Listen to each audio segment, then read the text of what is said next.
செங்காந்தள் மலர் ஒன்று தமிழர் தாய் நிலத்தில் மலர்ந்தது. கருணை சுரக்கும் நெஞ்சத்தால் தமிழர் உணர்வுகளில் கலந்தது. செண்பகப் பறவையாய் தன் இறக்கைகளை விரித்தது.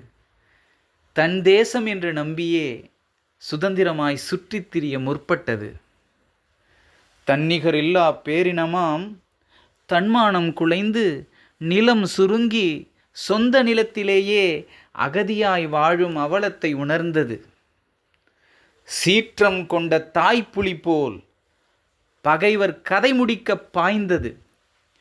விடுதலை வேட்கை கொண்டோர் அனைவரையும் அது புலிகள் என்றது.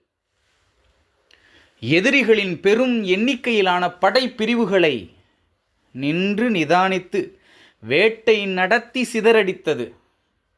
மரணம் குறித்து அச்சமது கொண்டதில்லை. நாடு குறித்து சமரசமது செய்ததில்லை. அறம் தவறி ஒருபோதும் அது களமாடியது இல்லை.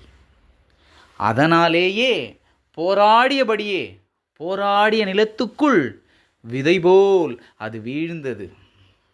பிறந்து வாழும் மனிதர்கள் மத்தியில் இறந்து தமிழர் நெஞ்சுக்குள் நீக்கமற நிறைந்தது.